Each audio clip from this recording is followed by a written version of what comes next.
Guys, in the comments section below, leave what you think is the final build cost for this machine. Not only what it costs to acquire from the beginning, but also the entire cost to do this restoration. If your guess is the closest, I'll send you a one-off Ed Gasket hat.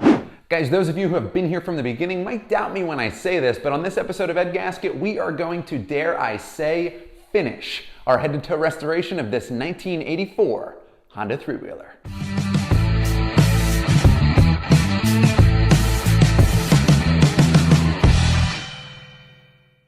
Hey everybody, what's going on? Welcome back to Ed Gasket. If you're new to this channel, what's happening? My name is Ed, and today we're gonna wrap up this three-wheeler sitting behind me. Now, in our previous episode, we just finished up our rear fender, seat, and fuel tank, but if you take a look at the front of that three-wheeler, you can see that the entire headlight assembly, as well as the front fender, is completely missing.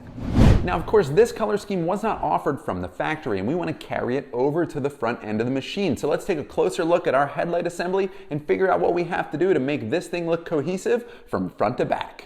Now, if you know anything about these Honda three-wheelers, you know that the headlight assembly is actually red, which of course matches the color scheme on our three-wheeler, but I think it might look a little bit better white.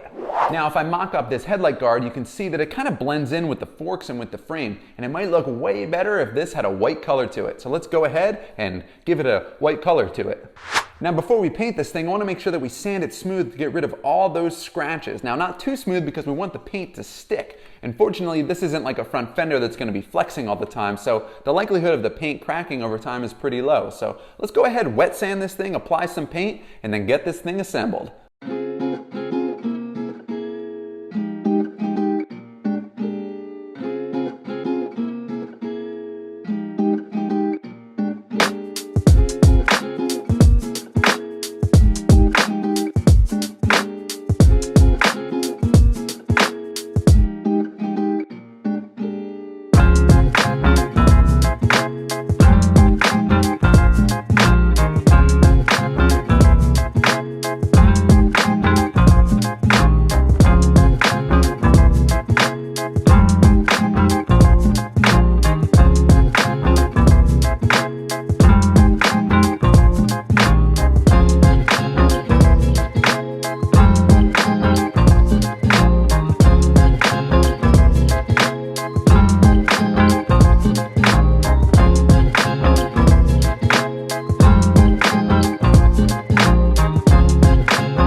All right, guys, our headlight cover is now white instead of red, and it's also been clear coated, but I don't want to touch this thing before it's completely dry. So I'll leave the garage at about 70 degrees and let that clear coat dry so I don't scratch it or put any fingerprints in it.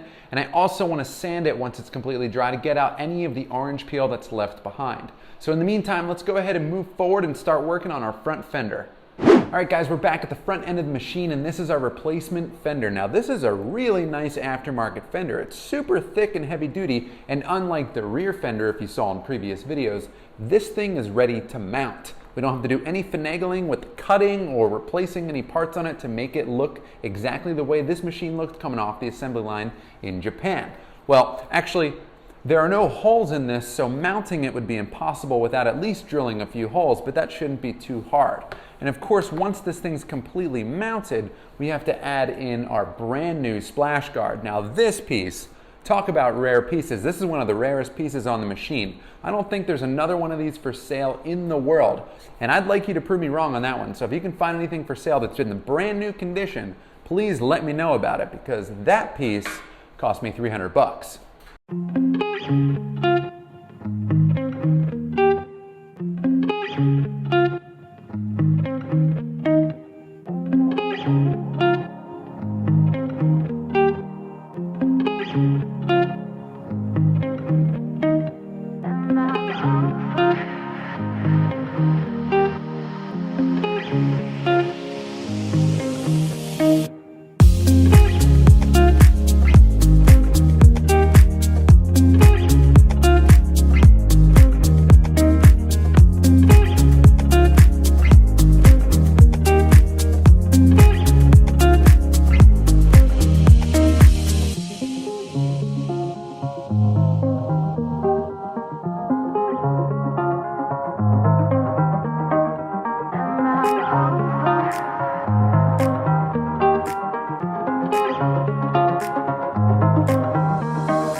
Guys, I know every single part that I put on this machine starts with me saying that this is a super rare, hard to find, expensive part, but it's the truth. Every single part, even the one inside of this box, has its own story to tell in how it landed on this machine right here. Now take a look at this electric kill switch right here. You can see that all the lettering is missing the paint. It's scratched up and the red and yellow colors are completely faded. So you can only imagine what I have inside of this box right here. So I'm going to remove the hardware that's holding this kill switch in place, and then we'll take a look at the brand new one that I have in that box. So this replacement part actually came from Holland. There's a source out there that has a ton of great parts for this machine. They're certainly not cheap, but if there's only one in the world and they have it, well, you got to buy it. All right, feast your eyes. Brand new, never before used kill switch for the ATC 110. I mean, look at the insides. Even everything about this is brand new and unused. Of course, just to compare the quality. Wow. Now, a lot of these parts, of course, I've had for a long time. I've been accumulating these things for upwards of a year because some parts you simply just have to wait for them to go on sale. So this is certainly one of them. I've had this in a box for a couple months and it's time to get this thing mounted. I did actually see one other one for sale and it was on eBay, and I think it was around $400 or $500. So we actually got a pretty good deal on this. Of course, it came from Holland, so with the exchange rate and with shipping, it wasn't cheap. Yes, I just realized I put the engine switch on the wrong side of the brake lever, so that's an easy swap. Now, of course, the reason that I'm working on this before I continue that headlight is because a lot of the wiring from this stuff will actually run behind the headlight bezel. I want to make sure that the electrical is all wired correctly before I hide it behind the headlight. Now, the last thing to do for our electrical switch is, of course, wire it up. Now, fortunately, the old one is still connected, so I can just plug and play here. So we'll unplug the green from the old switch and connect the green from the new switch.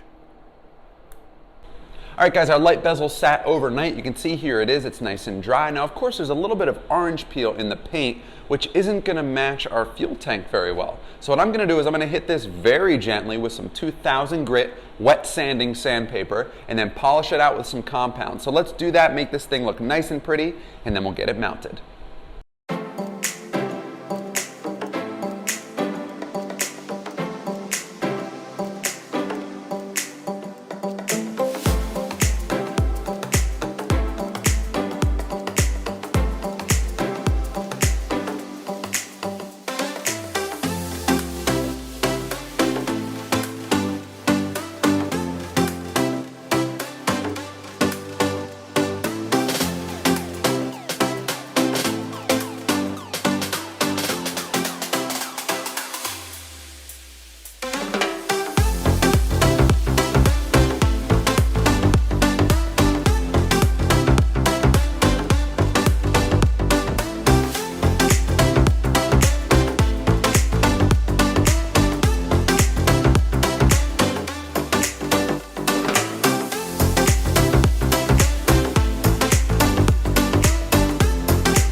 Guys, the last 25 minutes of this build has been the most fun since I started this thing over a year ago. We get to tie up all the loose ends and see exactly what this machine is gonna look like. Guys, in the comments section below, leave what you think is the final build cost for this machine. Not only what it costs to acquire from the beginning, but also the entire cost to do this restoration. If your guess is the closest, I'll send you a one-off at gasket hat. Guys, our next and final video for this build series is going to, of course, include starting and riding this machine for the first time, but most importantly, what it costs every single dollar from the very beginning. What I paid for this machine from the previous owner all the way up to those last few parts that we just installed. If you want to check out that video, be sure to subscribe to Ed Gasket by clicking that button in the top left-hand corner of the screen, and hit up Ed Gasket Garage if you want to see content between videos. Otherwise, guys, if you need us between now and that next video, we'll be in the garage.